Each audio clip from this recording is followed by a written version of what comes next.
করছে সেই যে দুঃস্বপ্ন দেখতো সেটা কখনোই সরকারকে দেখি ভারতের হিন্দুত্ববাদীদের সাথে থেকে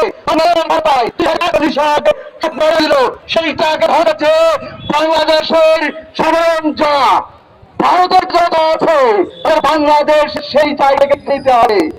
আপনার কাশ্মীরে যে কাণ্ড সেইটাকে আমি বলবো যে হিন্দুত্ববাদীদের দ্বারা সৃষ্টি করা একটা গণহত্যা এবং তাদের সেই পরিকল্পনার মাধ্যমে ওয়াকফ যে ইস্যুটা আছে এই ইস্যুটাকে বন্ধ করার বা মানুষের জায়গা থেকে ফোকাসটা সরিয়ে নিয়ে যাওয়ার ব্যর্থ প্রচেষ্টায় বাংলাদেশের যে সাম্প্রদায়িক সম্প্রীতি এবং বাংলাদেশের যে মানুষ আছে তারা ধর্ম বর্ণ নির্বিশেষে তারা যে সংবিধান আছে সেখানে এই হিন্দুত্ববাদী মই কংগ্রেস যারাই আছে দিল্লির যে আগ্রাসন তারা এখানেই আসলে অস্তিত্ব পরিস্থিতি সৃষ্টির চেষ্টা করেছে, কিন্তু সেটা হতে দেয়নি বাংলাদেশের অসাম্প্রদায়িক সম্প্রীতির মানুষগুলো।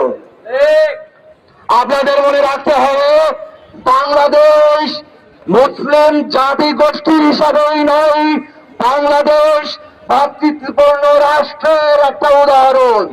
সেই জায়গা থেকে ভারতের হিন্দুত্ববাদী মোদীর বিরুদ্ধে যে উচ্চারণ হয়েছে এবং তারা যদি প্রতিজ্ঞা গ্রহণ করে তবে মোদীর মসনদকে অবশ্যই নড়িয়ে দিতে সক্ষম বাংলার মানুষরা। মৌলিক বাংলার পক্ষ থেকে শুধু এটাই বলবো যে এই উপমহাদেশে হিন্দুত্ববাদীদের যে অপচেষ্টা এই রাষ্ট্রের ভিতরে হিন্দুত্ববাদী এবং রয়ের যে মহাভারতের পরিকল্পনা সেই পরিকল্পনা যদি আমি ধরে কথা বলতে চাই তবে বলবো ভারতের এই বৃহৎ যে মহাভারতের পরিকল্পনা সেই পরিকল্পনায় তারা কাকে চায়? বাংলাদেশকে চায়, পাকিস্তানকে চায়।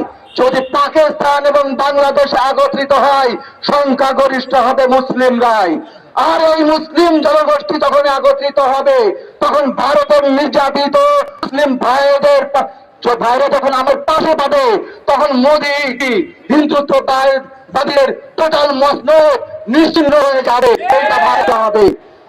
সবাইকে ধন্যবাদ। আপনাদের একটা জায়গায় একত্রিত থাকতে হবে, মুসলিম হোক, হিন্দু হোক, খ্রিস্টান হোক, বৌদ্ধ হোক,